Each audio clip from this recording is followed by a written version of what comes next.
Yes. Hi. Hi, thank you. I hope you can hear me clearly. I mean, quite some kilometers and hours in between us. So I was there just 1.5 weeks ago in the Sphere. Unfortunately, the timing did not work out. I would have enjoyed to join the workshop, definitely. It was a lot of fun last year. So my talk is called Amazonics 102 because last year it was 101. And I mean, some of the things are the same, some are new because some good things happened in the last year, I would say. To my person, yeah, Mandotas already introduced me. I studied electrical engineering and audio engineering and was for quite some time in Vilnius, setting up the MiSC sphere and developing actually the software. And yeah, I grew up basically making music and recording music and programming. So this is how all these kind of things came together. And was this? No. Okay. Yeah. If you are interested, I have a website with some videos and so on that you can see and listen to some of my work. Now I'm doing more technical work for Harmann. I'm audio engineer, so I'm developing sound products like loudspeakers and headphones and microphones and so on. So a little bit less related to composition, but still a lot with music and also with spatial audio especially. So why do we actually do this specialization? We want to have a better separation of acoustical events, and really the best way to do this is to put a loudspeaker somewhere where you actually want to have the sound, but most of the cases it's not really possible. So the second best choice is to use a directional loudspeaker, which is kind of difficult to have, but I will show you later some examples of loudspeakers where you can actually change the directivity. So where you can say you point somewhere into the space and you send the sounds there, like basically every instrument does, because every instrument has some kind of directivity. I mean, trumpet sounds different when you are in front of the trumpet or in the back. And currently the loudspeaker design and development goes into this direction, that we actually can control the loudspeaker where it sends the sound. And the third option is, like we have here in the Sphere, to have loudspeakers surrounding us, and we use whatever method to pan the sound sources there and hope that the perception of actually the people listening to this is somewhat close to that what the sound designer, the composer, wanted to have. And what is now this Ambix and how did this all start? So basically, at the IEM in Graz, Ambisonics and the software development has been going on for many, many years. And they used basically an object-oriented graphical programming language called Pure Data, which probably many of you know, the open source pendant of MaxMSP, to do their EM cube mixer, which you see here on the right. And it does not, I mean, it looks very complicated, as you might see. And it's very difficult to do something like playing back an audio file, because it's more like a mixing console design with a lot of possibilities, but to really work creatively and so on, very, very difficult.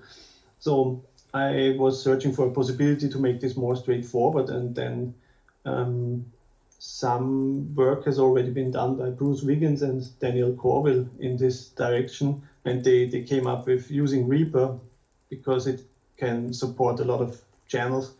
And I developed this further, this idea, and Bruce Wiggins is, I think, still developing tools.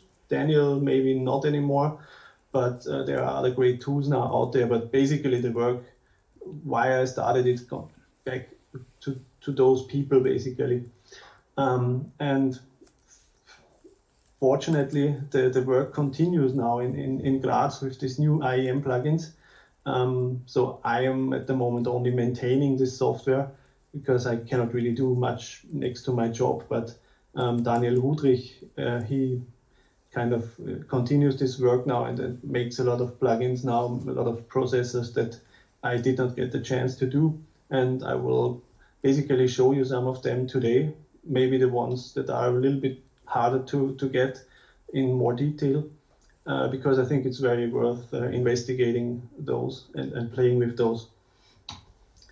And so the whole development started with this loudspeaker installation in the Vilnius Observatory, which is near Vingio Parkas. Maybe if you have a day off, you might want to go there. It's a really nice area, the park. And yeah, I wanted to create the tools to have the possibility to compose with the students there. So we first cleaned up this space up there, and then we installed very cheap loudspeakers and one subwoofer, which makes a sound system already pretty good then. And I want to play you a short video out of this. I played it last year as well. I'm sorry for those who have seen it already, but in the end, there is no other place where you can listen to this how it is intended anyway. So yeah, I will play it for you.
Okay, I hope this was click-free. I had some dropouts on my Skype session from time to time, but no, I think it was really good the computer here. handled it.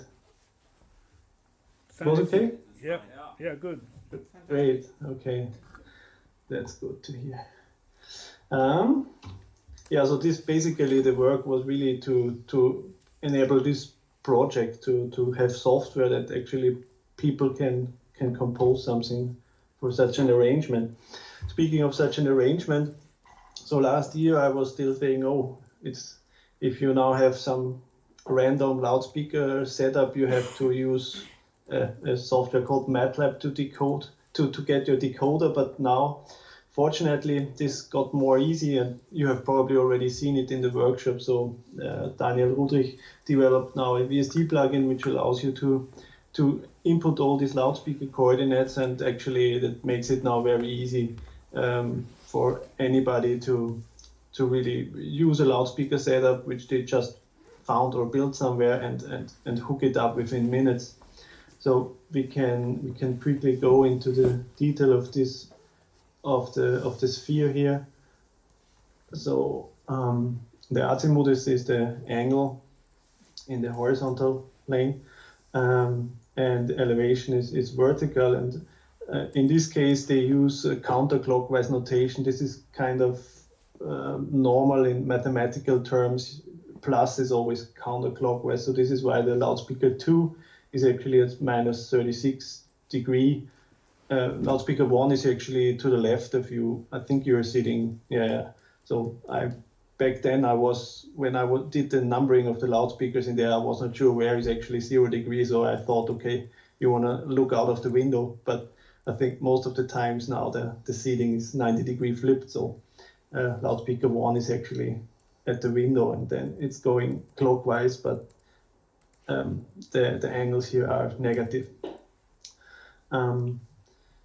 So I definitely recommend looking into the documentation if you want to use this, because it's not so straightforward from time to time, but the documentation gives you really enough information to get you through and started. Right.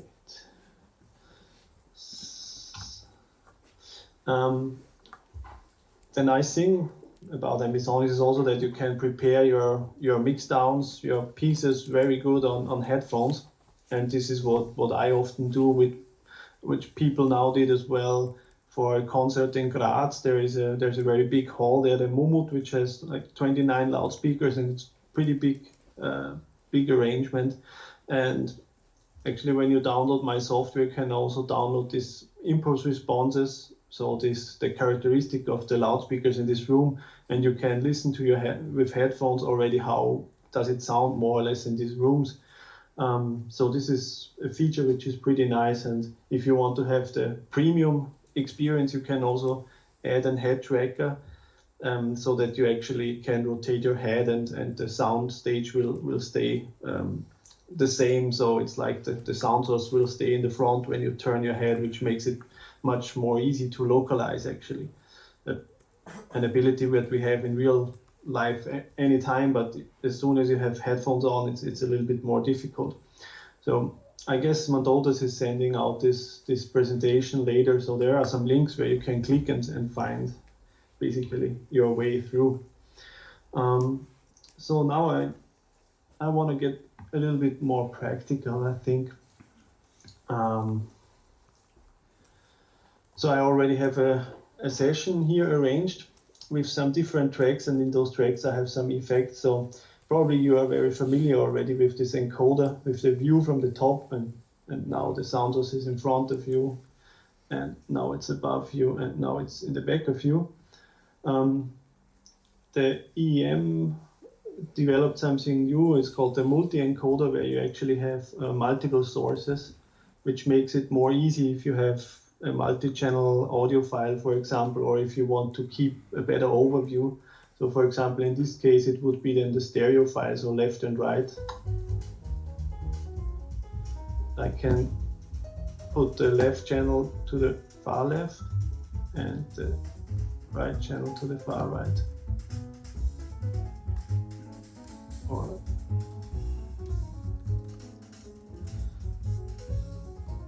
And you can move all of them at once. So this is pretty handy. A thing that I wanted a long time to do. Finally, my former colleagues did it, so enjoy it. Something which needs a little bit more explanation, I think, is this room encoder. And this goes already into the direction that I was telling before with the directivity of a loudspeaker or directivity of a source. Because basically when we are panning now a sound source, we assume, okay, it's facing our direction into the sphere, and that's it. And the idea behind this room encoder is actually that you first simulate the room, so with all the reflective surfaces. In this case, it's just a shoebox room, because it's the easiest one to calculate. But then you can also change the listener position, the source position, and actually this room encoder does not only take like a mono input, but it takes an ambisonic signal as input, so which encodes actually directivity. So we can use this sound format ambisonics not only to have a surrounding loudspeaker system, so sources facing inward, but also sources facing outwards. So to describe the directivity of a source, in which direction does it sound, in which way. So in this case, what I can do is I really can position the sound source, and with an encoder that is before this plugin, I will just maximize it here to have it always visible, I can actually change the directivity of the source that is in this room. So maybe it's a little bit easier to just listen to it.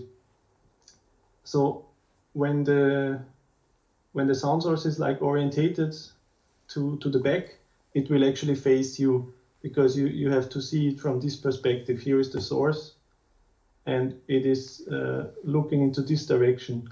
And when I rotate it, I rotate the direction where it throws the sound to into the right, and then to the wall actually. Let's see how this sounds. So it faces us now, and now let's. And it will play into the room now actually. It will not play towards us, but to the reflective wall. And what we hear now is mainly the reflections. And when we go to the right, like into this direction, then we'll actually hear the right wall reflection. And then I can go back, so it faces us directly. And of course I can move the sound source around in this room. There will also be a Doppler effect because of the movement, so a shift in pitch. And now when I want to have the sound source face me again, or us, it will now face us again. And now it will play against the front wall here. Do you see my cursor actually? Yep. Okay, good. Should have made this clear before. And then you can of course change the room dimensions and the attenuation of these reflections, so how much of room do you want to actually have, and the sound of the room, so you can shape the reflections,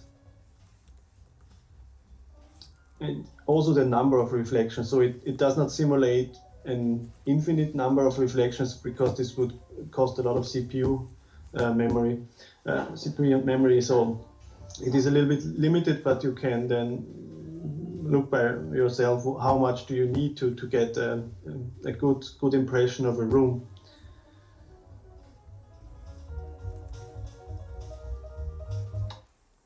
And actually to enable this, you have to set this directivity order to something higher than 0, because if you have 0, then it will just be like a mono source, so it will play in all directions the same.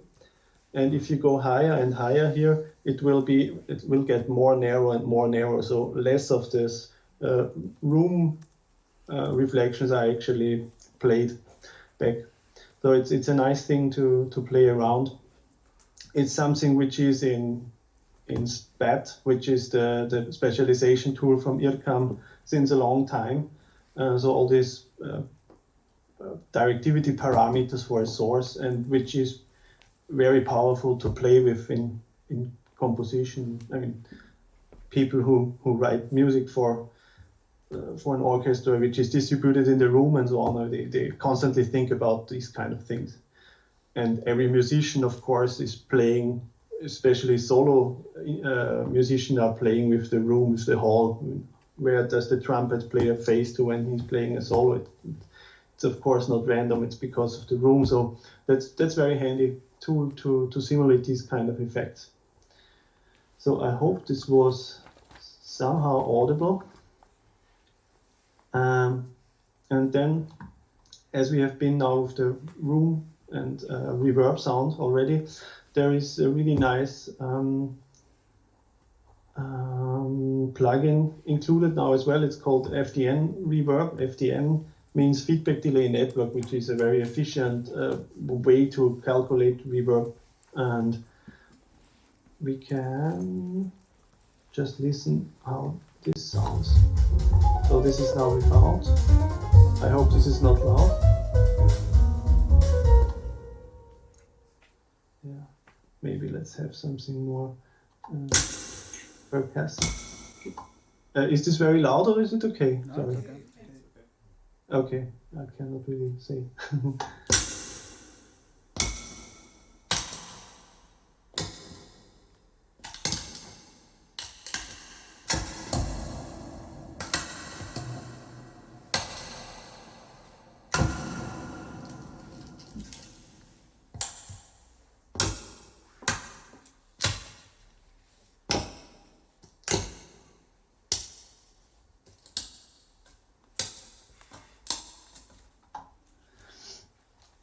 And so it actually already takes an ambisonics input signal, so you can still pan your source around here, and the reverb will react to it. So it's quite powerful.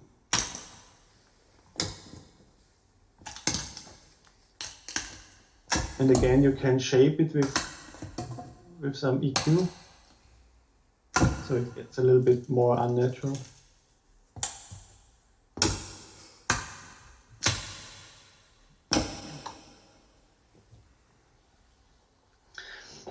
And what we can now do afterwards, after this reverb, we can actually use another plugin which is part of this Ambix toolset to shape this reverb even more and to have some spatial manipulations of this reverb.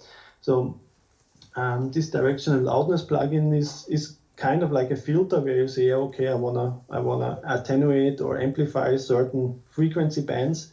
In this case, you can actually attenuate and amplify certain room directions, or we can, for example, solo some. So this first one is the top, only the top. So we should. Okay, it's so silent. You only hear the top reflections now.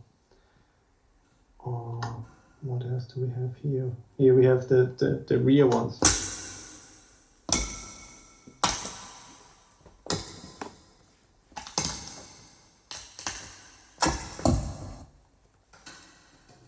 And these are the front reflections.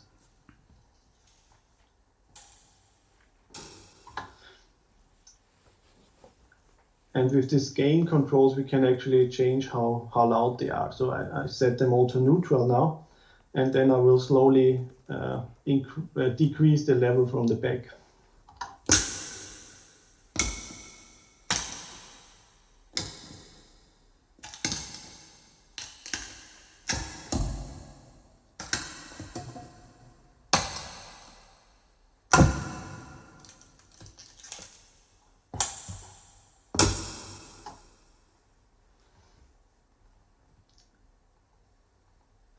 So this is a way to say, okay, I have a nice sounding reverb. I don't know whether it sounds nice now because I don't really hear it, and I played around with the parameters pretty much, but it should get you the idea.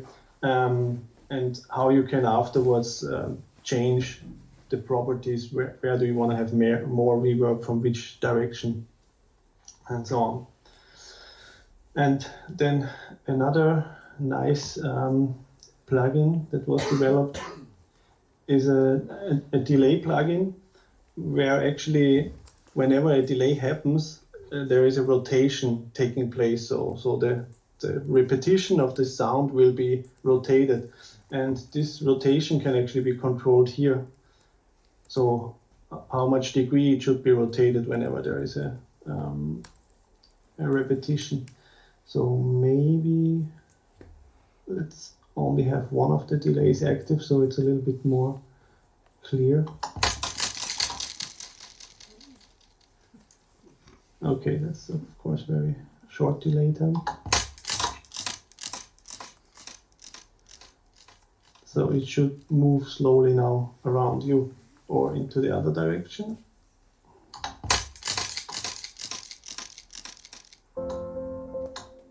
Oops, this was the wrong one.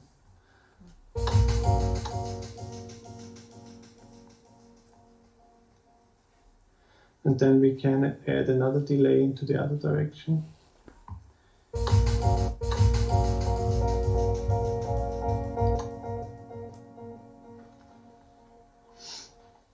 And the delay by itself sounds sometimes a little bit dry, so we can just add the FDM reverb afterwards and make this sound a little bit more nice.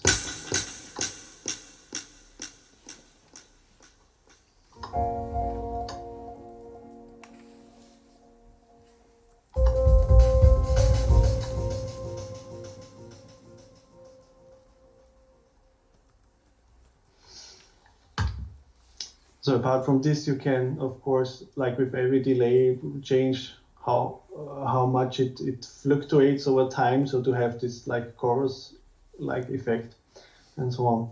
And again, we can, for example, make the delay more silent in the back and then have it reappear again. So with this direction loudness afterwards, like this.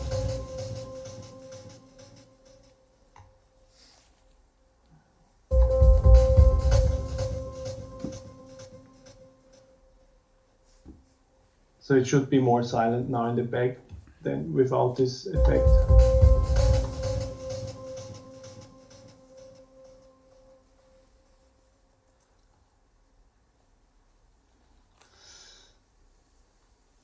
Okay, this was it with these new IEM plugins. Whenever there is a question or something, right, just ask, please.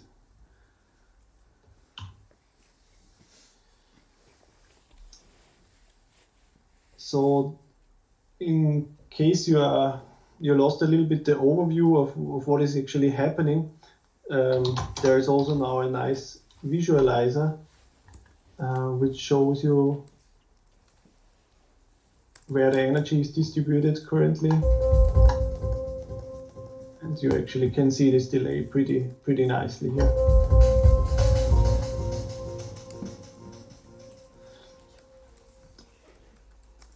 So this is also a handy new plugin, which I can very much recommend.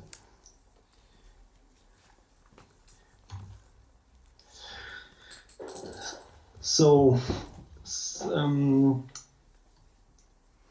another nice thing of ambisonics is that it actually can, you can use certain microphone arrays, or basically any microphone array, but some are better than others, to record sound scenes in reality, and afterwards do some modifications like you already saw now with this reverb modifications and so on.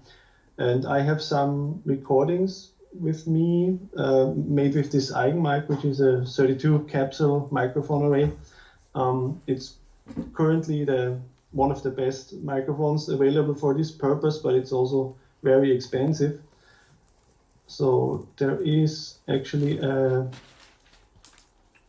a Polish company doing another microphone array now, which is pretty good for the price.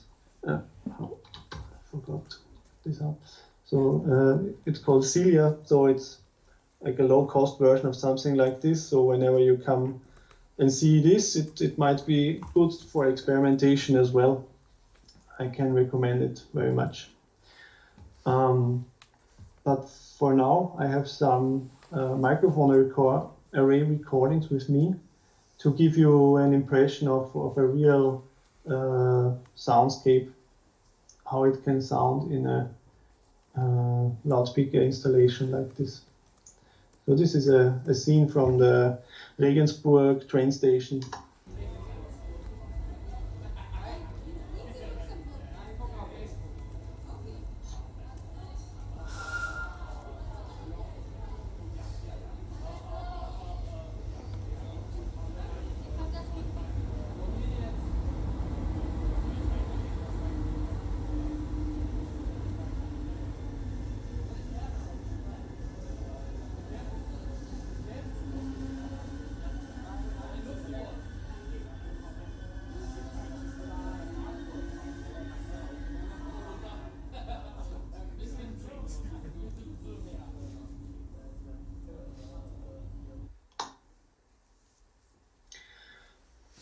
And now I can try to separate some of the sound sources like we did before, but now with real recordings, which should give you an impression of what is possible afterwards. After you have such a recording, what can you do on manipulations?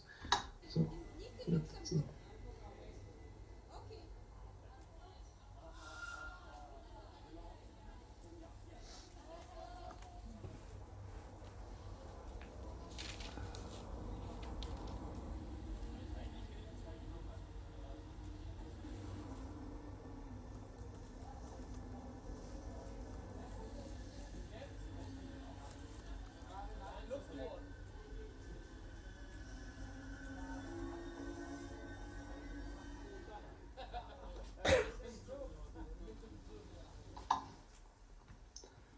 So the train was actually going into this train station from behind. So when I was here, train should have been more audible. The people were somewhere here. But with my mono Skype connection, it's a bit difficult to actually hear what is really going on, to be honest. So there is another scene from Regensburg.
Okay.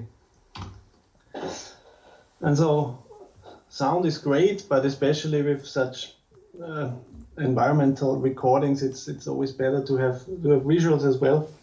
And of course, this was one of the boosts in the last years for spatial audio, this VR boom. Although at the moment it is a little bit not so boomy anymore, but we'll see how it will develop in the future. But basically, what you have heard now is only the microphone array part on the right, but when you add several cameras or some integrated cameras, you get a shot of all the 360 degrees, and you can enjoy it with an Oculus Rift or some Google Cardboards. Now the smartphones are capable enough. And GoPro also announced now, or they already released a 360-degree camera. So it's quite affordable already. And one of the cheaper audio recorders is, for example, the Zoom H2N, which is available for a long time now, but it can be used in combination to do such kind of recordings. And what I want to show you is one recording I did with such a 6-camera GoPro array and the Eigenmic. It's just environmental scene again, but to show you a bit how this can work. Of course, you'd have to have some kind of VR goggles to make it more impressive, but still, you can hopefully combine sound and video. Einfach, dass wir eine Szene haben, wo Audio irgendwie auch dabei ist.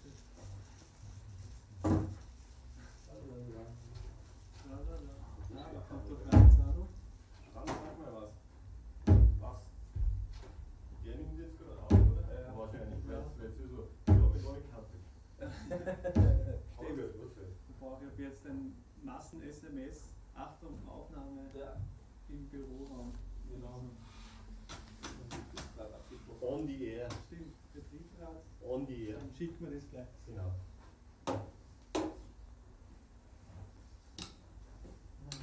Aber irgendwie geht's wieder raus. Okay, ciao. Tschüssi.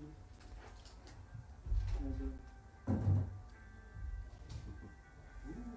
Da steht, Musik ist eine gute Idee.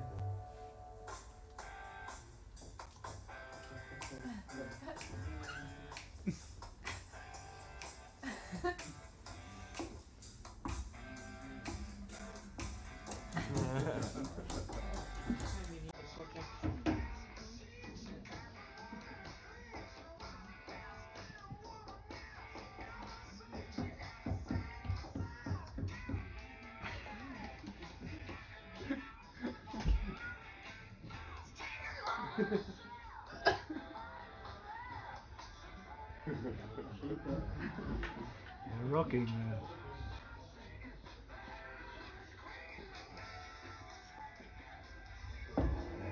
Schau den Mikrofon, da bin ich noch sagen.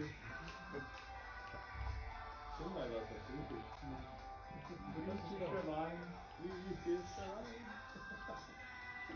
Eine Testaufnahme ist das. Was machen Sie? Testaufnahme. Ja. Testaufnahme, so?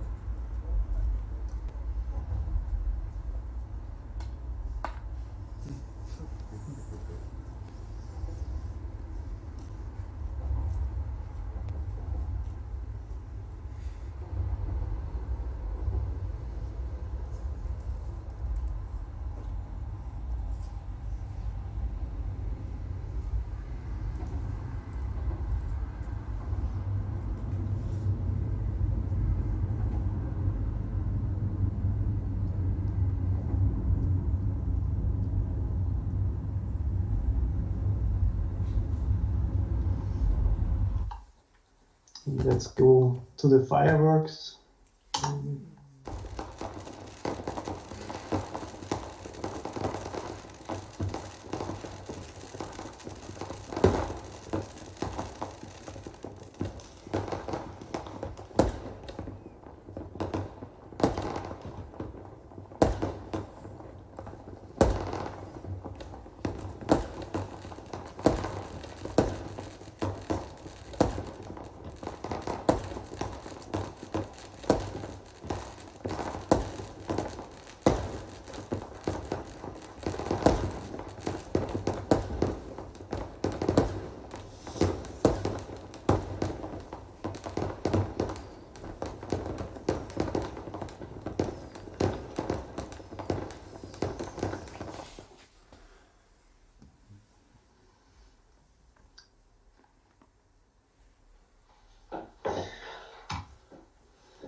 Okay, so as I said before already, this directivity thing can also work with a loudspeaker where you can change the directivity, not just by having loudspeakers surrounding you.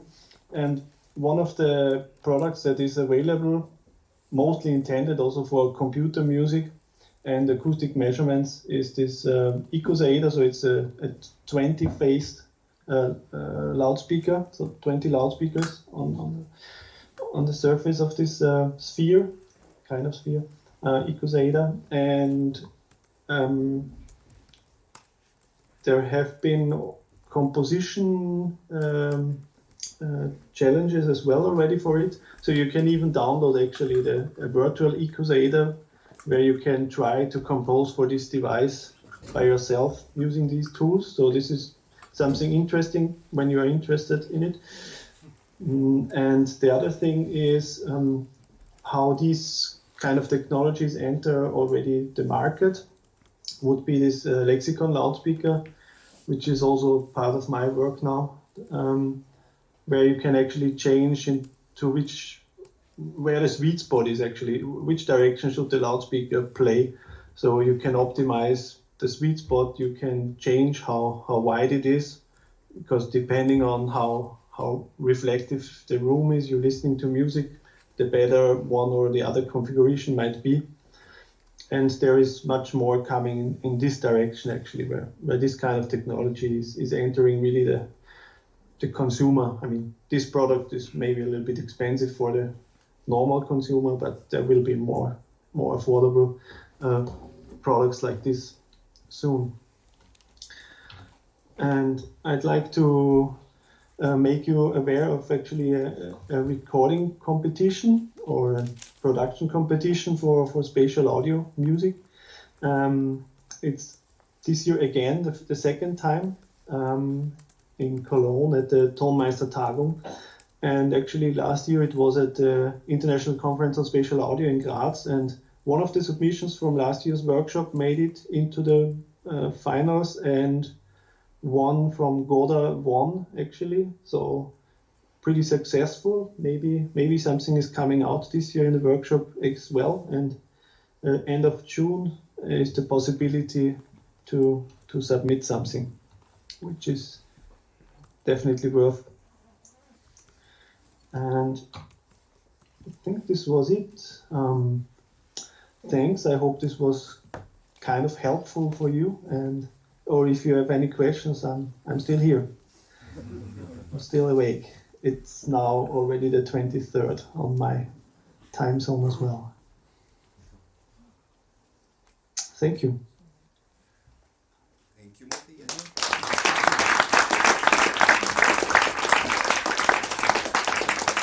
Really, maybe there are a couple of questions. Maybe someone wants to ask something until. I have a question. Yes. Matthias, have you tried Zilia microphone? I have spoken with the engineers and I have listened to some demo recordings. I haven't had it in my hands by myself, so the demo recordings were impressive, but definitely you have to experiment by yourself to get the final conclusion. Yeah. What order of ambisonics is the Zilia microphone? I think they support third. Yeah. They have something like 20 capsules. I'm not sure. I have to look it up. Yeah, but they are doing not only ambisonics recording, but also something like sound source separation with more intelligent algorithms.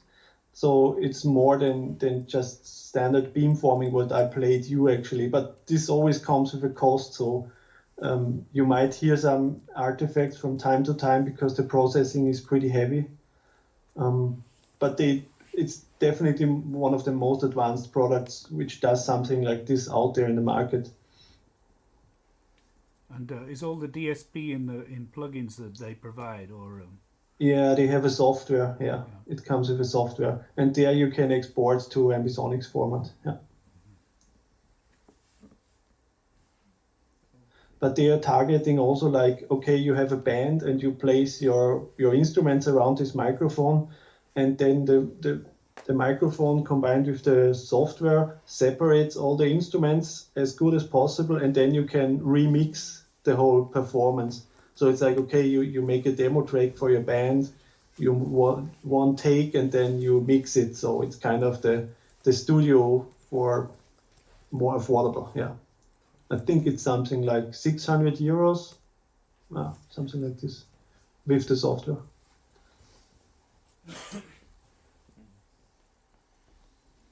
Okay, so maybe we let Matthias sleep. Thank you once more for staying so late, and thanks for great presentation. Yeah, have fun in the workshop.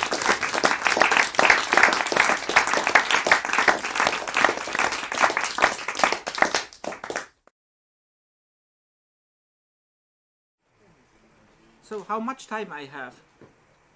How much time I have? 45 minutes. Well, let's say 45 minutes if it's okay. Yeah, 45 minutes, that means 11, 10, then 11, Close 50. to 12.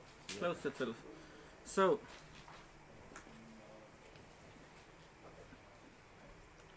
So, good morning. My name is Gunter.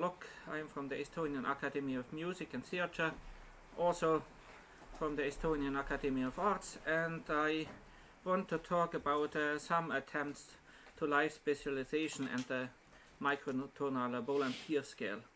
Of course, this actually are two quite different topics, and I think I have not much them brought yet together, and so that bringing these two ideas together, this is just an ongoing project, and of course time is here too short to talk about everything.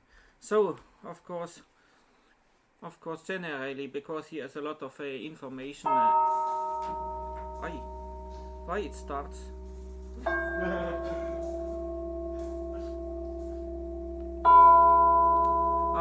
This. Okay, that's I thought for later. So that was the net comes back, internet comes back, and then it remembers that it had to start that video. Okay, let's go to slideshow back. So, okay, I think I will make some from this material some PDF what I can share with you. So where all these sorts of numbers and details you can read, and even so here short overview about myself. Of course, all the time I have worked as a freelance composer and sound artist and different collaborations. It's a lot of things what I can try to remember what I have done.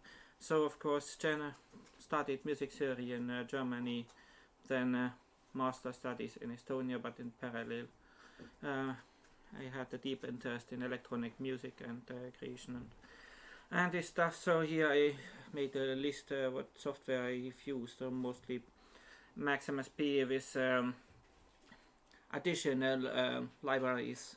So of course Reaper, Audio Sculpt, and of course last but not least Arduino hardware for if this is the question, if you feel that of course a MIDI controller is not actual that what you would need for the control, and the computer of course is actually it's a typewriter from the interface, and so then it's one possibility to have build your own interfaces, and you can make interactive installations for art galleries and whatever.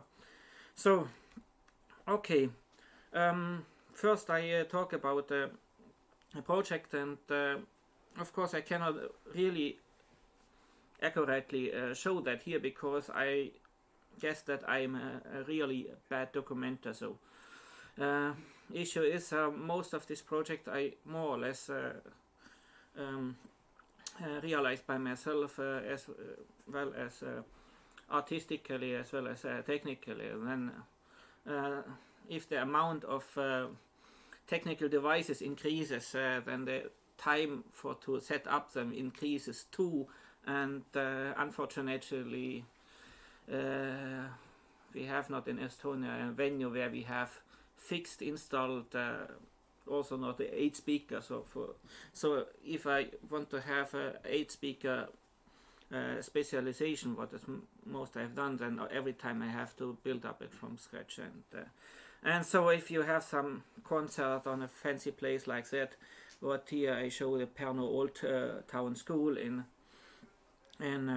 southwestern Estonia, and then you have to, of course, here I had help, but then I have so much to deal with my performance, so that I have not a minute for setting up a camera or then and of course sometimes this project of course is special. I have worked also with theater light, so with a DMX USB Pro device you can access to every theater light or to an lights you have set up, and of course if you have this light, you have to, it works better in dark, and so most of cheap cameras really have no good image for dark in the dark, and then it's senseless to do that. So of course this project has 3 different variations. That is Hans in Pärnu, so that was on this venue what is here shown. It's in a school, it's an old, very nice old school, and the backyard, as you see here, that's the backyard, and it has a very nice acoustics, and there has been opera productions in the summer there, and in this summer area festival in this framework, I made an 8 speaker solo live electronic performance. Of course, live electronics partly mixed with fixed media pieces for changing setups, and so that is easier to do. And the loudspeakers were placed in the windows here, and here, and there's quite a symmetrical of the other side. Of the left side you cannot see, and I was sitting here on the window, and here downstairs there was chairs for the audience. So this is number 1 of this variation of this project. Number 2 is the bathers. That was a very exciting project together with colleagues, my art colleagues, and the third I named it an Enlightened Sounds. I had the opportunity to have a residency in the Bergen Center for Electronic Arts. So, and then this time I played that again in some dance theater studio, or what it was. I think it doesn't exist anymore in that same place. So I have just here. So what was the special thing there? I had not only loudspeakers, I had even 10 lights. There was this simple, not only light bulbs that has this plastic dome, so that was white plastic domes. They also were placed near to the loudspeakers or then on the windows, and we had a performance in Pärnu in the evening, so it get darker, and so that it was nice. So of course then I have a lot of stuff here in front of me, computer, violin, microphone, Lima controller. So of course it's now quite vintage, so it's died out with the advent of the iPads, but there is just an application for that. So fader controller. Then I had one improvisation made with a sheet of metal, so that makes noise, and I used in the same time the reflection with colored light, and the light was reacting after the volume of the loudness what came out, and things I like that, I think. So here are some pictures from this residency of Bergen, and I had colored lights on me, and also white lights. So of course here this is this project in Brisbane Festival. So it was collaboration with unfortunately not exists anymore in this configuration. The art container performance group with these people, Sandra Jögava, Daniel Sarjano, Bergman, Erik Alaloga, and also I had joined. So the idea was to build a sauna from old windows, and so the whole performance was in the backyard on a little theater, and was to go to the sauna and to make it possible that the audience can join, and that lasts 5 hours, and so I had to stretch all my patches or my my ideas onto 5 hours, and it was quite a long time. So okay, I will step out here, and maybe I will shortly show the patch.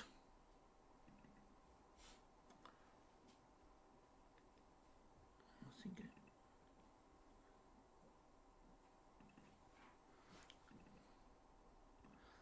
so. I tried to reconstruct the old patches. Was with, I think, max 5 or 6.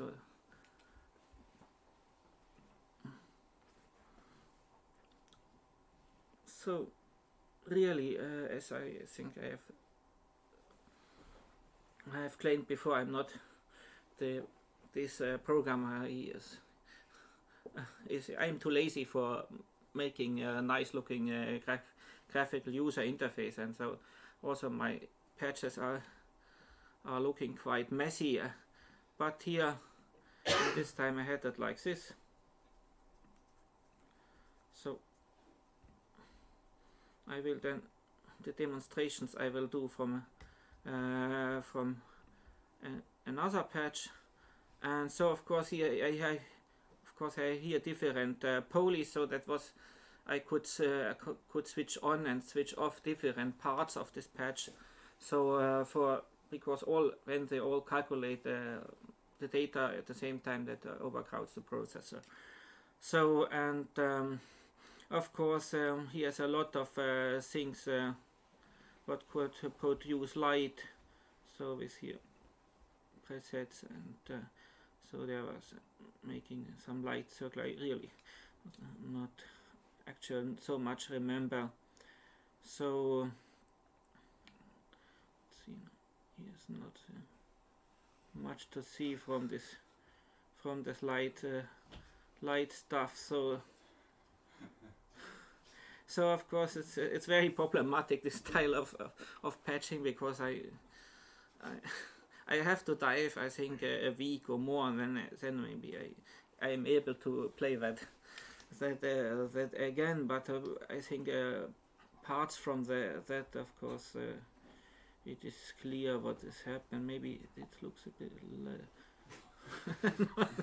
okay, this was something. It was something like a granular signs what going on different places, and so on. And I was just looking for something what has light.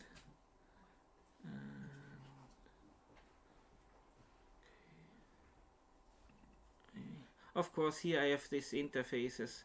I can here choose a color of the light. Yeah. So, and that goes to the light info, and then that will reproduce exactly, of course. And then here's the somewhere is the volume of the or the brightness of the light, and that reproduced exactly, or quite exactly in the RGB lights that color what I have chosen here. And this, so somewhere I have really something like a light mixer, but I think that was in other projects. So of course, and here down that's simply playback machines for the non-live things. I will close that. So of course, and let's look here. This is I just kicked away this is the same thing. I kicked away the light things because it was too disturbing for myself, and so here I reordered it a little bit better. So, and what that was, this was created was not before, exactly before I was in Australia, in Brisbane, and I had the idea. There was in the backyard, it was really noisy backyard. I had only, of course, only 4 speakers, and but there were these air conditioning devices, so you have fans, and I put an piezo microphone on it, and I had the idea I used that in live, but unfortunately in this machine was like this. Sometimes it switched on, sometimes it switched off. Of course, I had even the idea I used that as an additional feature, so that but it was really unpredictable when it comes and when not, and then I decided to record the sound from this fan, and so that is this is exactly what I played in the teacher's concert. It was the recording from this fan noise, and so it is here delayed a little bit and spread over the spatial circle. So I can here regulate the wideness, so it got smaller and wider. I think 270 I limited here. So, and then I shift. Of course, that means better. I can now turn that.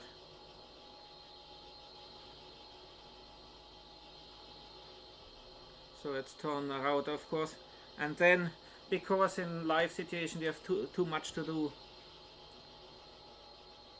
so I can automate it and here regulate the speed.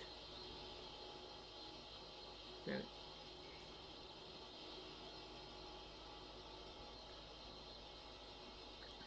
Of course, just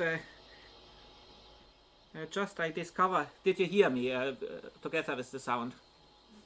So I just discovered there was more functions. So just here some you can the playback speed. So the playback speed, and then you have some. I think some frequency modulation. So I do it arbitrarily. It's 2 different modulators here. So, and that modulates if I start the general modulation depth.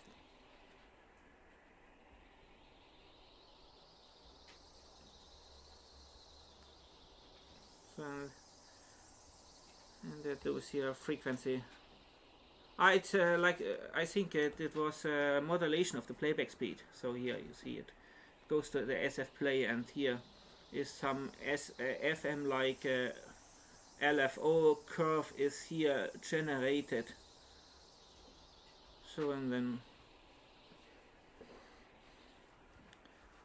something like that, and of course additional to that there is the ability to use pitch shift. So that is the pitch shift with Gizmo, what is spectral.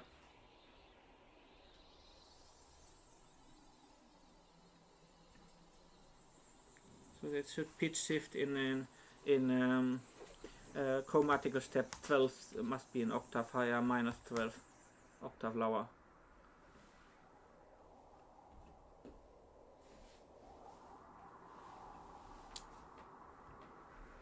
And let it turn around.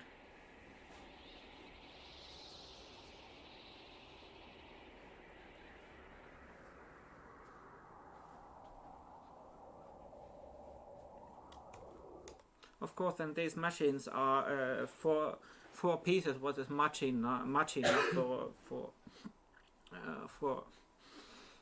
for doing interesting things with that, and improvising with that, and so because in Crispin, I don't have this Limo, I had no controller, I could not carry that with me, so that all this I just designed for playing it very simply with the mouse, and the other patches you've seen, Limo, this other. So of course it is sometimes it's more comfortable you have controllers and this, but it needs more time to implement them. Of course, I have not tried out this. How was the name? It is what you can directly use in Max with an iPad. That can be realized faster. The Mira. But okay, just this stuff, and let's come back here to this thing with the violin. So this is just quite polyphonic. That's a spatial delay I have here just separated. So of course I can hear the, I think, no, this is volume.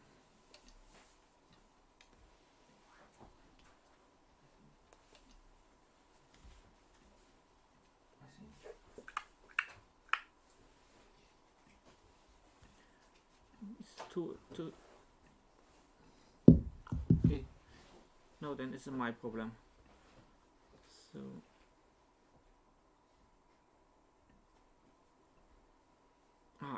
okay, I have to open the input, yeah.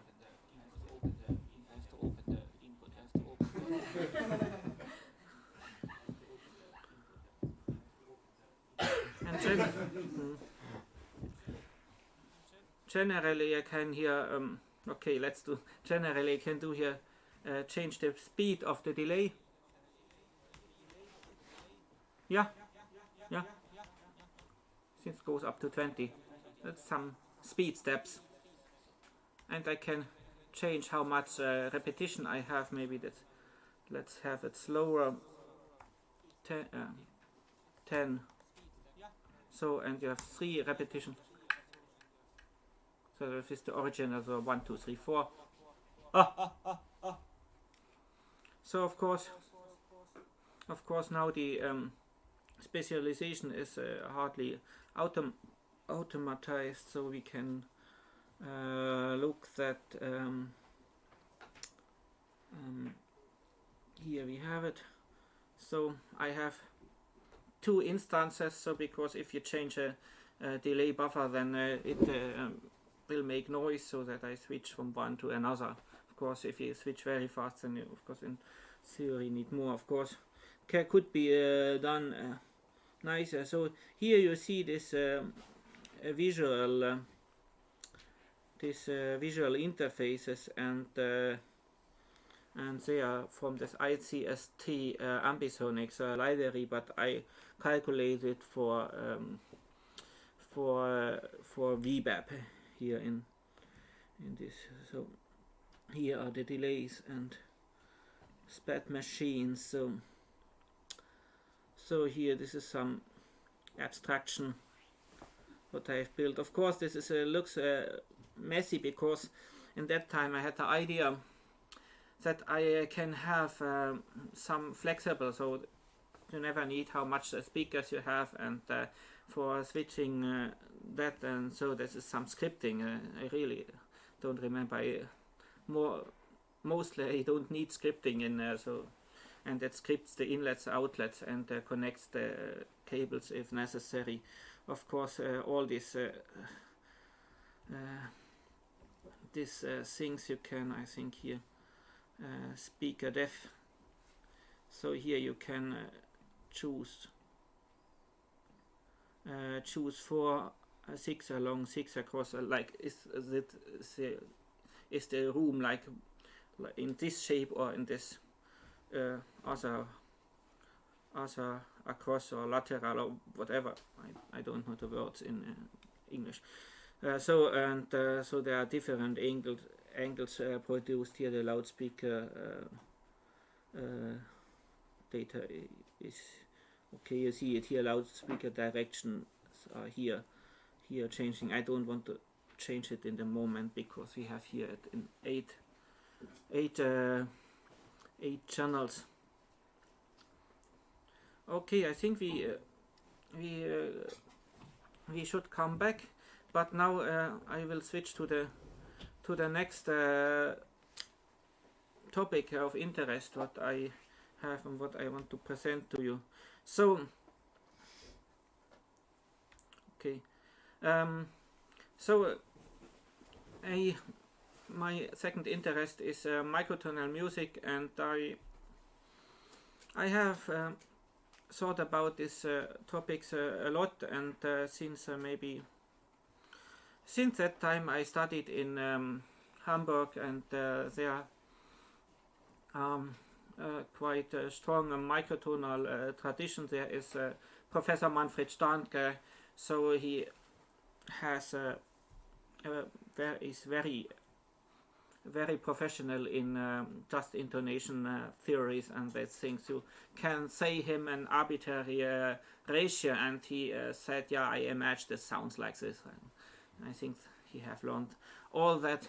And on the other hand, there's Georg Heido. He is a really universal guy, and has knowledge in quite everything what means electronic music, media, using video and all this multimedia stuff. And also he composed a lot of microtonal music, and he favors also a lot to use the Bohlen-Pierce scale. He was the initiator that clarinet was constructed for that special scale. So of course here, what is the Bohlen-Pierce scale? I little bit jump over it. It was by this person's discovered Heinz Bohlen, John Pierce, and Keith van Brooyen. So of course there are some important articles, 13 Tonstufen in der Duodecime, certain steps in the 12th from Heinz Bohlen 78, and John Pierce doesn't knew anything about Bohlen, so he discovered it again. So his article from 88. So of course it was discovered for searching an alternative system of consonant intervals and harmony. So of course here basics, the period interval is the interval of the 12th, or the ratio 1/3, and that's sometimes regarding to Pierce it's called the tritaf. So 3 like number 3, and taf like remembers the octaves that we have this symbolized, that is the frame interval. So of course the Bohlen-Pierce scale can be constructed by odd frequency ratios 3, 5 and 7. So, and this 3, 5, 7 chord sounds very consonants. I can hear. Okay. So a major sixth, and then with a tritone on top. So, and you can put here the 12th down. And of course I have not switch. We can turn the chord like traditional inversions.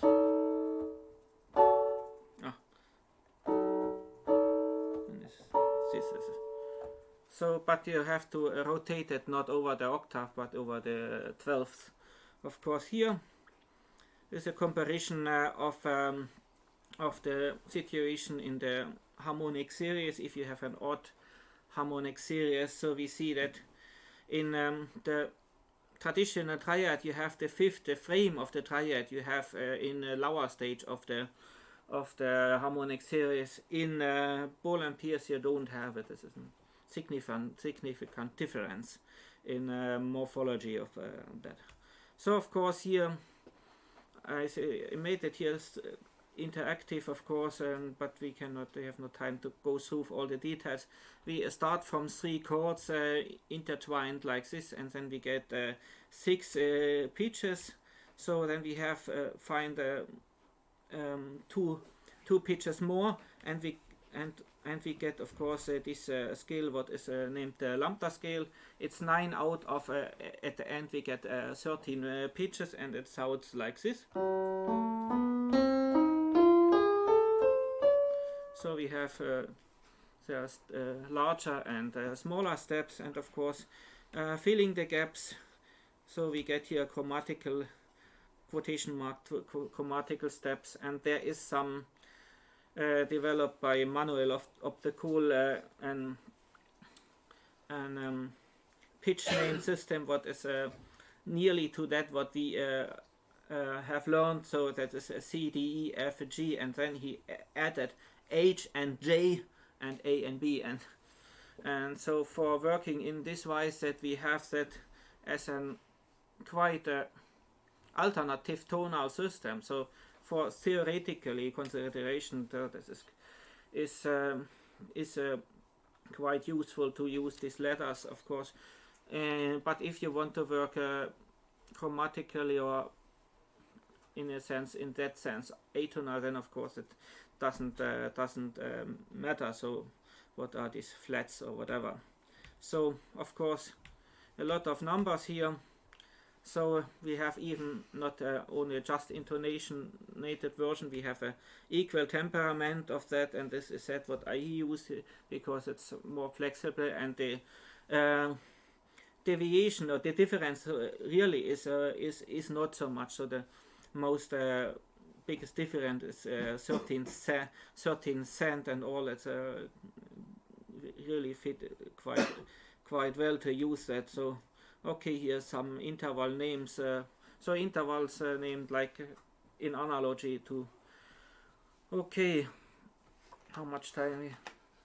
I think, of course, I will shortly play the intervals. So we have a 3/4 step.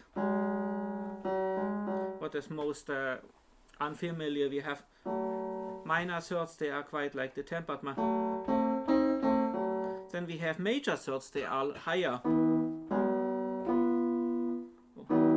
Sorry. Okay, I have to play minor thirds here on this system. So then we get major thirds, of course, and 2 major thirds, 2 larger major thirds, makes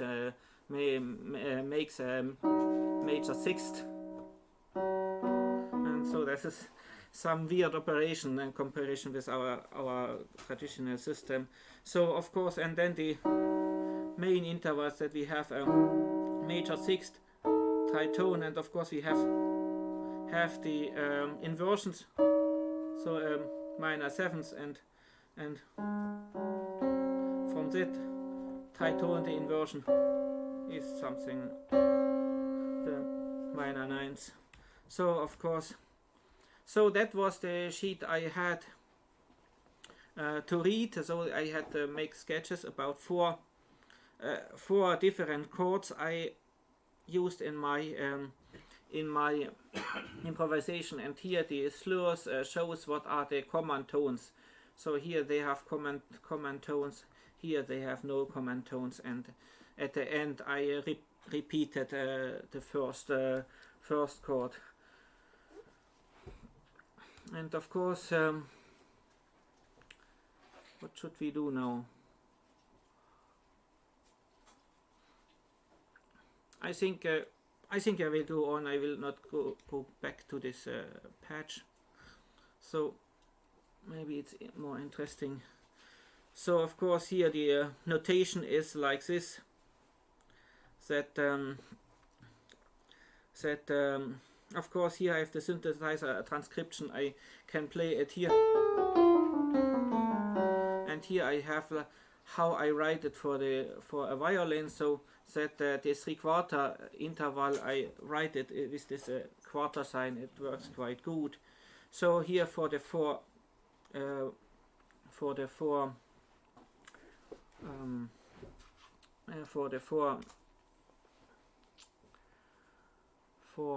strings, and of course it's a little bit more complicated if you are in higher positions, of course.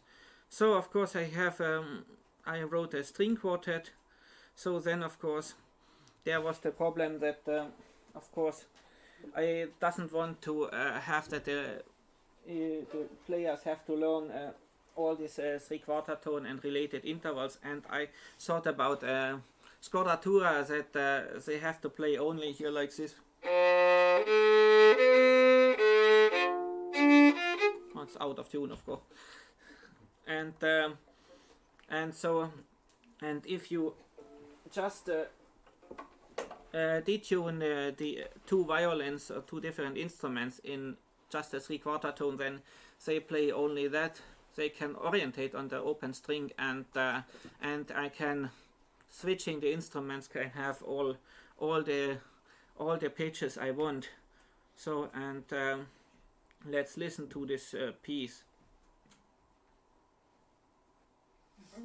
Oh my God.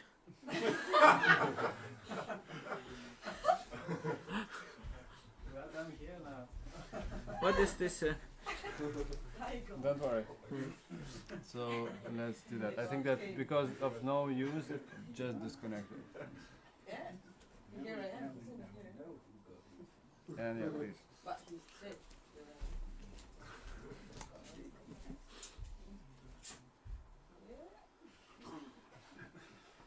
Should be connected now.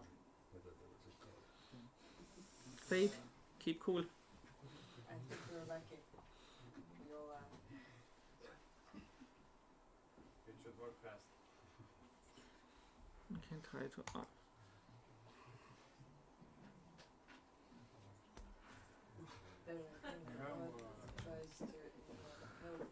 Okay, try another browser.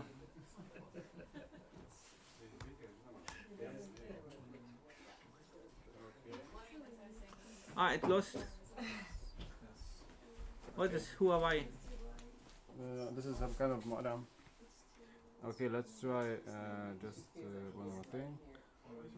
Okay, let's try the hotspot. Yeah, because it was turned off. So right now it should work now. Fine. It's. So the hotspot was turned off. In one moment. Come on, connect.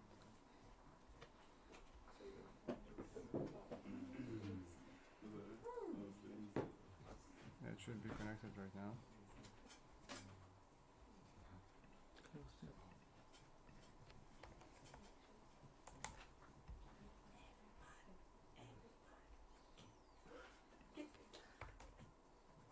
Okay. sorry.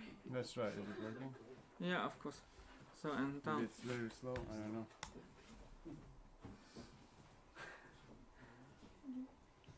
Maybe a lot of tabs are refreshing right now. No.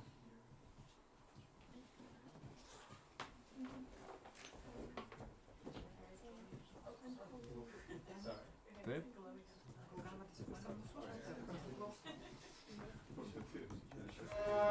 Okay, start.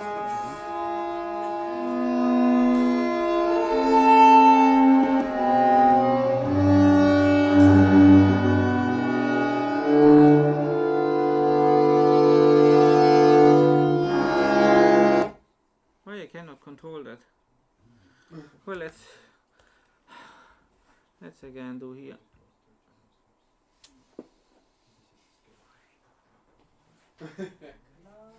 This is not an internet thing.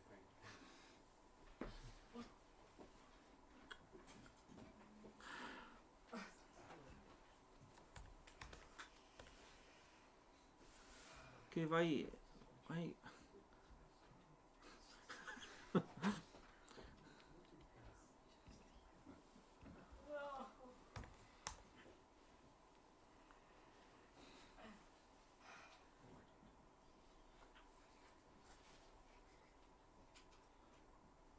Okay, even not comes, I can do other things. Okay, it comes.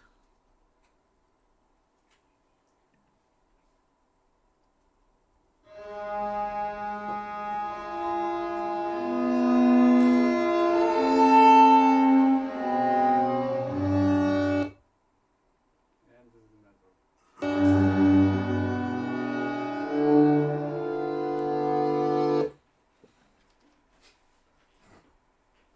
pause it and wait for the cache Hmm. just for a few seconds.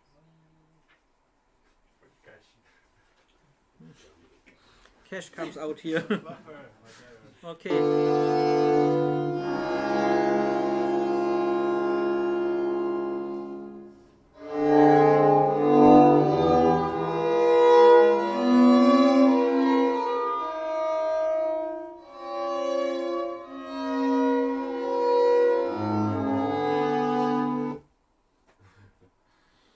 Okay, you get an imagination of that.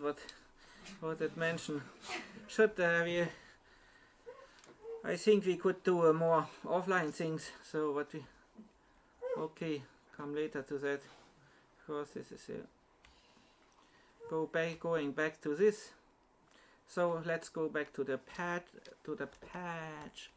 So I have here a simple synthesizer. So I can now tune my violin.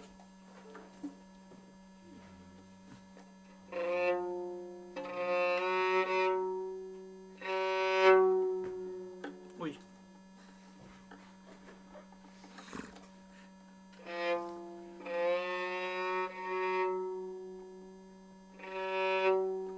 You see, you can even have trouble with analog technology. It's hardware.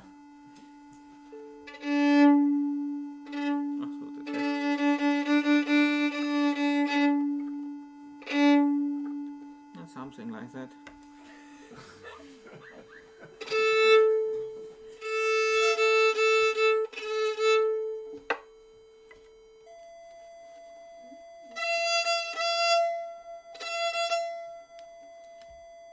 So and now hopefully my fifths are around 30 cents higher than normal and sounds quite awful.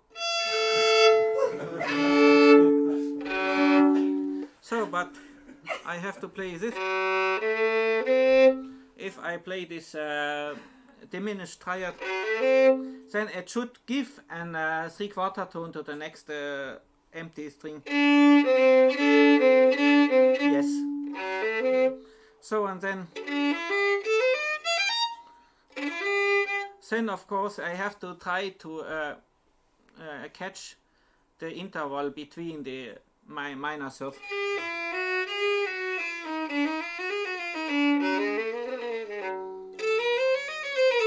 Something like that. That is the ball and pierce scale, and the chords like are here.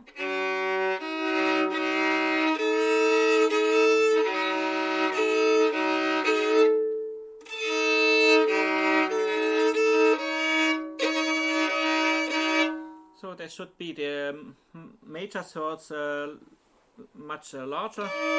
So this 9/7 ratio. 12.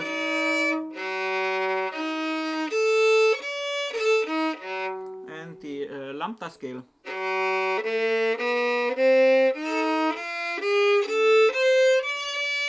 Should be there. Of course, and then I will show you. Let's open this patch again. So, and okay, I will stop to talk, otherwise my speech goes through.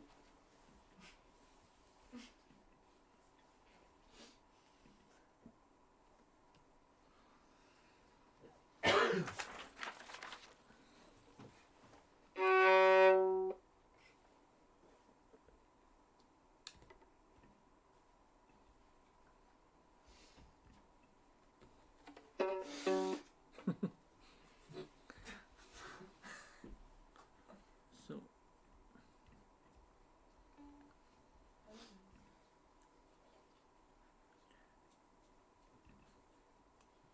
I have input.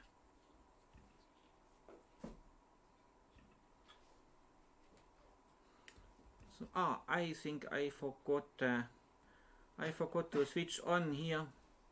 Of course, this is in a poly, so I have to switch on the audio processing.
something like that, and then I have it some 12th pitch down.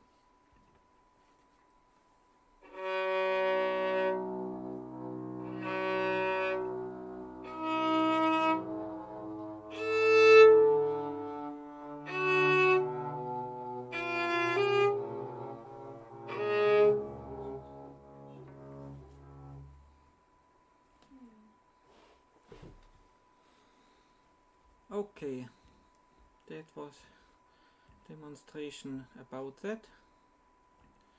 So of course,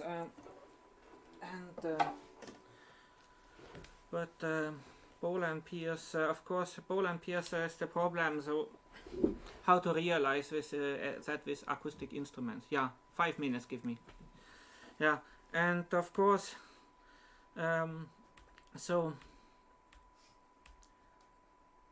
So of course there is developed the Bowler and Pierce clarinet. So I own that and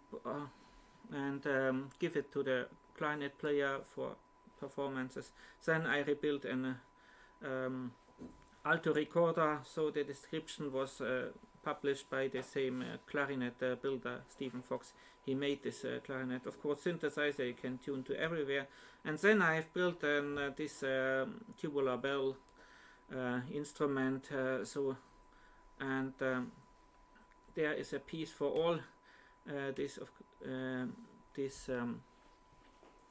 instruments, and just hopefully we have no internet. I want to see what will happen. So okay, then everybody have to watch it for him or herself. So I thank you for your attention, and thank you for patience with all these technical obstacles. So here just some references about the Bowler and Pierce scale. And now hopefully we have a few minutes for questions. Yes? You said before you're working with VBAP for spatialization? Yes. What's the reason for that? The reason was because I have worked for that maybe 10 years ago, or more than 10 years ago I started, and then I had quite the idea they have to a lot of instances. For instance, that we have very much of sounds or like a granular synthesis in space, and in that time, so do it with ambisonics and have 20 different sources. The computer was not able to handle that. So but with VBAP was much more faster in that sense, and so I stayed by this VBAP. And if you one time you have your patches you develop, then and I stayed. But I just will here have the opportunity to compare VBAP with ambisonics, and of course ambisonics. If you compose fixed media pieces, then of course that is of course to deliver them in B format or something what they can be transposed to another system without the author. Of course that is a big advantage, but for my things I use it for live electronic. Of course I have it's my instrument, and so I have to care so that this problem that VBAP specialization cannot easily port it as a sound file. So that problem is not given because I have the coding already with me. Some more questions?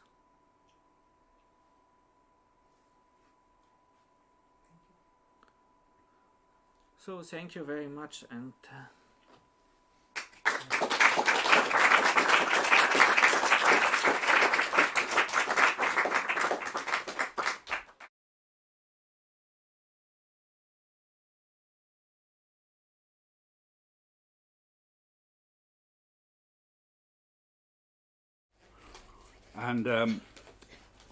these have got nothing to do with ambisonics, and they've got actually nothing to do with loudspeakers either. But they're something about the work I've been doing, say in the last 15, 17 years or something like that. I used to make tape music. I went and studied tape electronic music starting in 1970 in York University, which was one of the places, incidentally, where ambisonics grew out of. If you know that, if you see these things about the first Malum plugins and all that kind of stuff, that comes from York University. And I studied electronic music, and I was I was especially interested in sound synthesis. And most people were interested in making concrete music, and I was probably the only one around who was really interested in sound synthesis at that time. And I made a lot of pieces which were mainly made using sound synthesis techniques. And I already developed an idea of which I am coming back to now, because nowadays it's possible to use all kinds of analog synthesizers again, and computer control of analog synthesizers. That's something that interests me. And I'm interested in this idea of heretical sound synthesis. I'm interested in general in the idea of using heresies. You know what heresies are? Like when you do everything the wrong way. Like, you know, the ways the engineers tell you you're supposed to do things, which are very controlled, and they lead to very, very controllable results. And then from the very beginning, I've been more interested in trying to experiment things that people tell me not to do. So whether it's in sound synthesis or in other spheres of musical life, if somebody tells me you're supposed to use musical instruments, then I would think to myself, well, actually that's just what I don't want to do, is use musical instruments, and so on. So, and I was actually thinking of talking about a little heretical way of using ambisonics, which is to do all the things which you're not supposed to do, like cross all the connections, and mix up the equation, mix up the algorithm, and stuff like that. But there isn't really time to do that. So I'll just show you a couple of videos. I've been working in this area since about the year 2000, called sound theatre. This is me doing some sound theatre.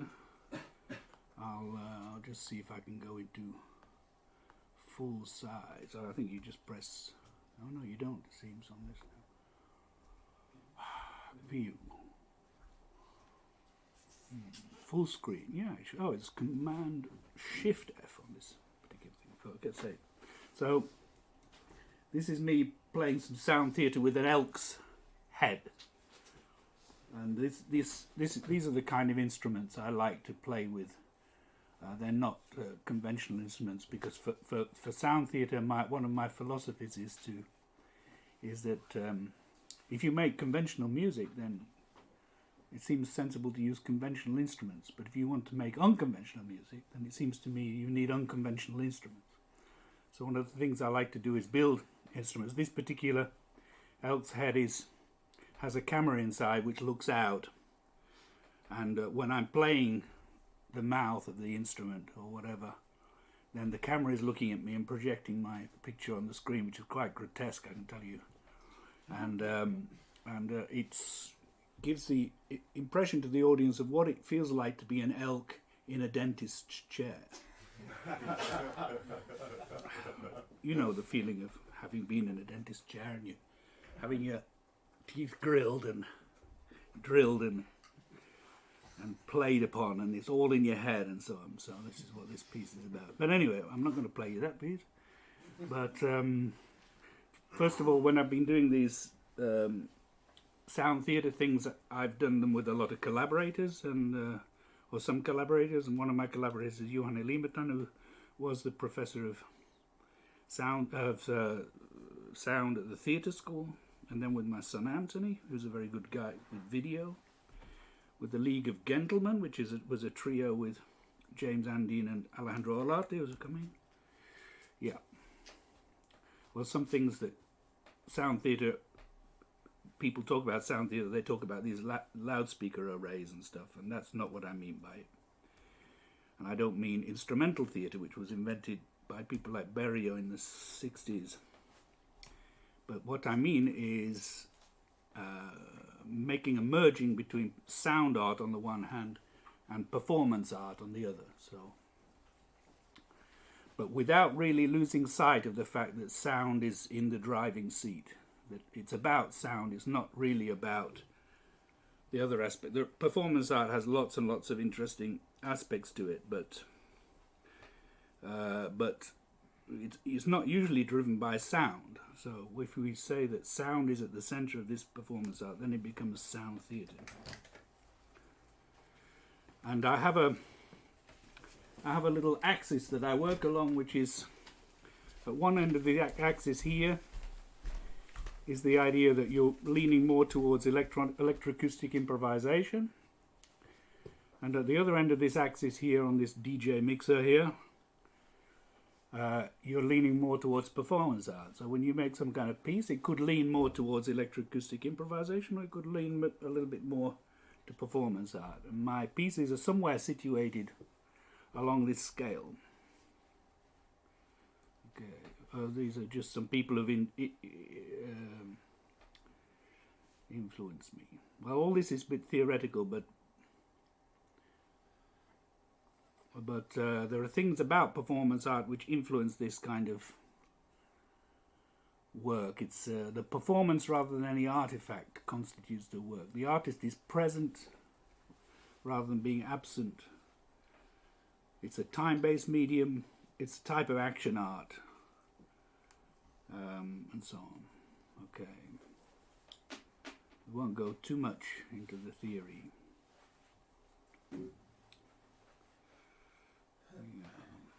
I like the idea of the theatre of the absurd. That's the absurd and the disturb. Okay, there are a lot of pieces of music actually that are very close to being performance art. Here are some of them in musical history. Satie's Vexations, Cages 433, etc., etc. Okay, I'll go out of there and I'll just play a couple of videos.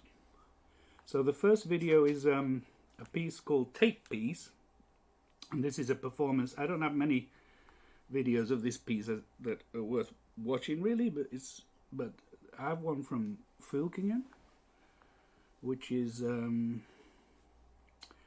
if I just move forward to, I introduce the piece to the audience, but if I see if I can go into full screen, yeah, okay. Let's see if we get some audio as well. The first piece is a little bit unusual in the sense. Okay, so this piece is for well, just I'll stop there from it. It's for two instruments which are basically just packing tape, the stuff you make parcels with, the packaging tape, you know. And they're stretched across microphone stands, and they have transducers on about the same place where you would normally excite a string. So it is actually a string, strictly speaking. But there's no loudspeakers in this. These strings are also the loudspeaker. But because they're put into a feedback loop with a very, very minimal kind of processing in between, they became a string, which is a loudspeaker, and also a plug-in, all at the same time. And there are two of these. I sometimes play with more than two. It's possible to play with as many as you like, actually. But you know how many you've got time to set up of these instruments. But here I'm playing with a duo, and I'm playing with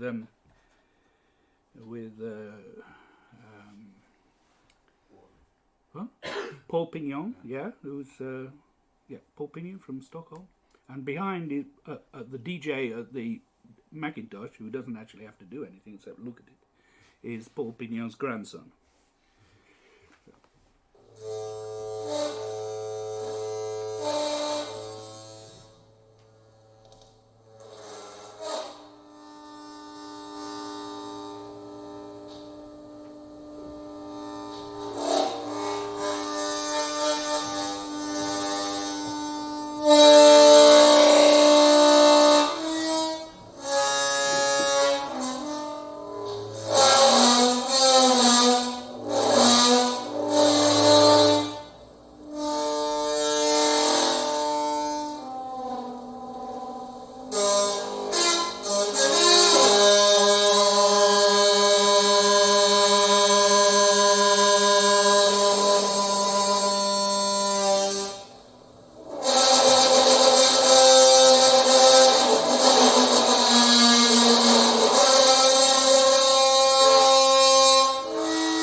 to the end, because at the end there's a little bit of the surprise of the audience, because you get the that's a different piece.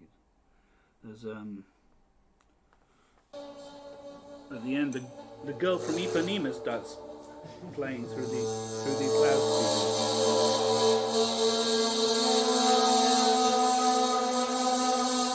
Or any other cool song will do.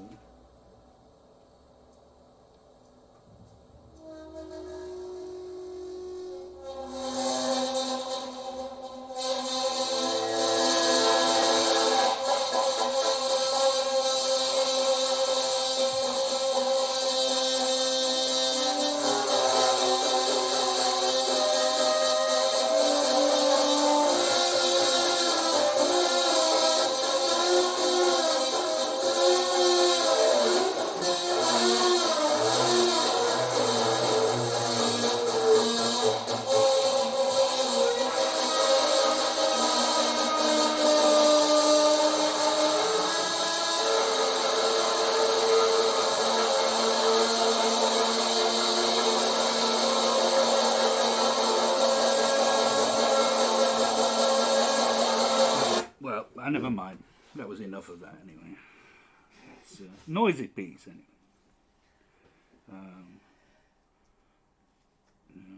Okay. Yeah. There's a score. It tells you how to build the instrument, and it tells you the sections that the electronics works on. There's a few very simple electronic processes that kind of modify the sound of modify the nature of the instrument, as it were. Okay, and then so if we're looking at this,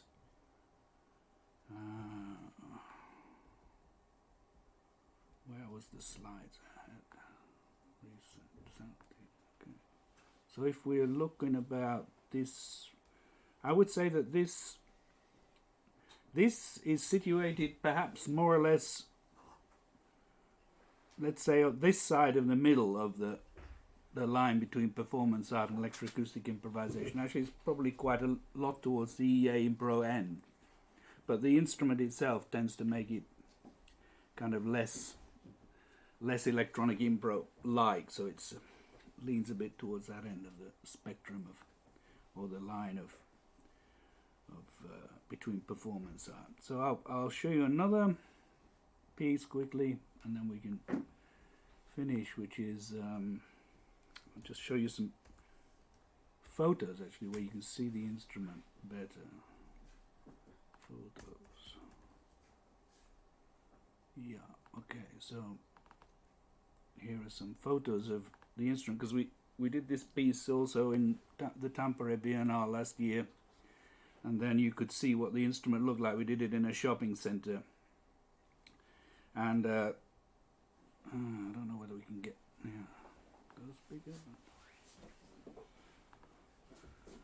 Yeah, so this instrument is a little bit similar to the previous one in the sense that it is a feedback instrument, but it's actually direct digital electrical feedback that stimulates the instrument sounds.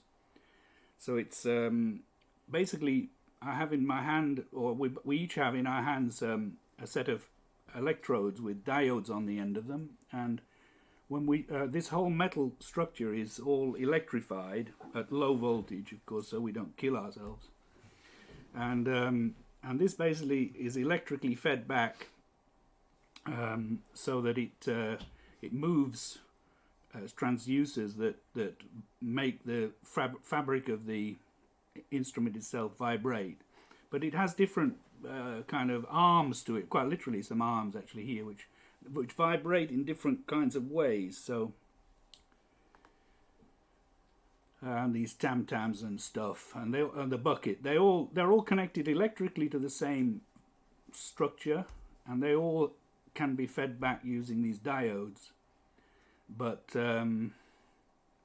they behave sonically all in different ways, so they have different sounds and as you touch them with the diodes, then you get light coming out of the diodes. People think we're somehow soldering something or something, but we're not actually. It's just causing direct digital electroacoustic feedback. So I'll show you. I have a video of that, but it's pretty much done in the dark. So just a moment. Where did I put it? Fine. Maybe actually, yeah, it's here.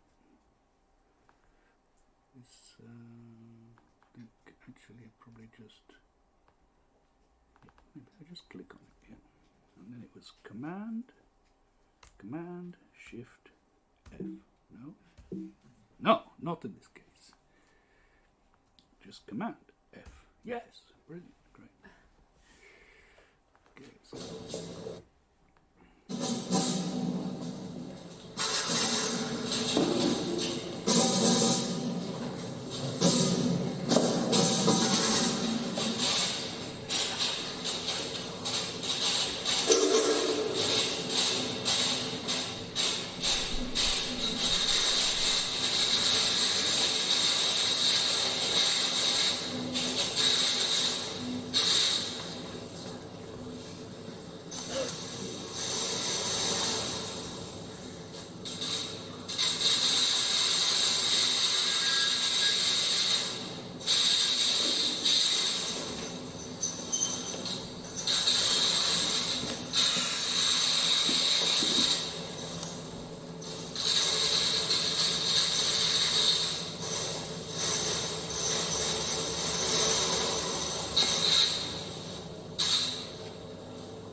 So, if anything, the sound from this instrument is even more infernal than the previous instrument.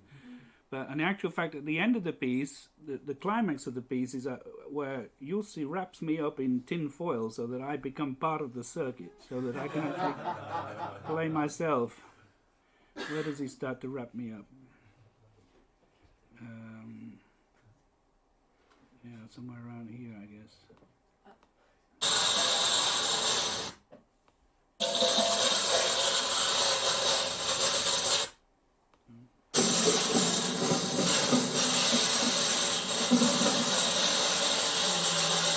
Further on.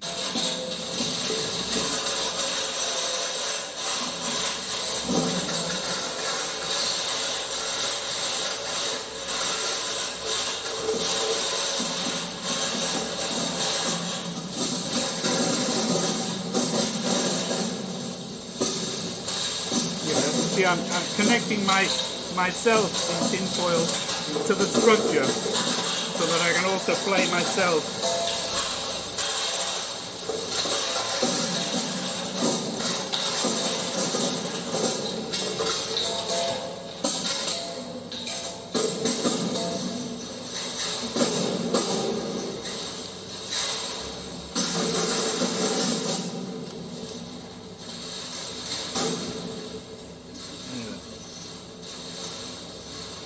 But that's enough of that.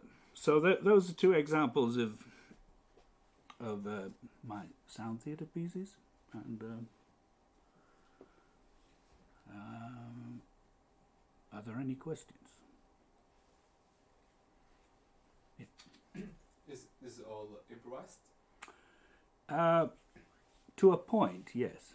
But I mean, there's a scheme, there's a plan of how to improvise. Yeah, but how detailed is it possible to control what sound will be coming. So is it just like you do something and you listen to the result, or do you actually know how to produce sounds? Yes, of course. Yeah, of course you know how to produce because you've learnt to play the instrument, of course. And first you build the instrument, you learn to play it, you explore it, and then you kind of map out its possibilities, the kind of things you can do with it. And I don't know, I can show you, like this, for example, this is the score for the first piece. So that's the kind of form scheme, as Stockhausen would say. What kind of level, because you have to know at what point in time the electronics is doing things. If it's if the electronics is on a fixed timeline, so you know that it'll do this for so much time, and then it'll change to doing something else. And now when I made the score, it was possible still for a third player to change what was happening in the electronics, but I decided I wanted a version where I can just go and perform it, so the electronics is fully automated from beginning to end. And a lot of pieces I have like this, a bass like that I have an automated version of them, so that if I don't have a player to play the electronics, then I can put the electronics on one side, hide it away, and it runs by itself. You see, if you understand what I mean. Does that answer your question? But that's the kind of level. That's the kind of level of detail. Yeah, that's pretty. What's it called?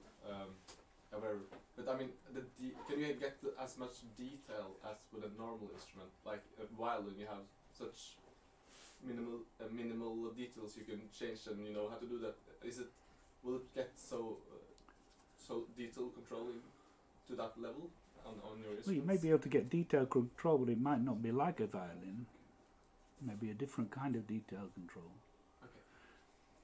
I mean, one of the characteristics of that particular instrument in the second one is that everything that happens is only digital. It's only on and off. But for example, on the piece of metal that's sticking out, as you move the electrode, that's the thing with the diode on the end of it, as you move it towards the end, the behavior changes just like you'll be moving along a string. Like if you're at the tighter end of the metal plate, you get certain kinds of sound. If you move it further along, you get other kinds of sound. But this is something you can just map out when you're trying it out. You get what I mean? Yeah. But I mean, if everything was, if you were making an improvised piece and everything was already pre-programmed, there wouldn't be much fun in improvising it, would it? I mean, that's one of the fun things about improvising, is that you can do it a little bit different next time. Any more questions? No, everybody wants to go to lunch. Who can blame? Yeah. Well, thank you anyway.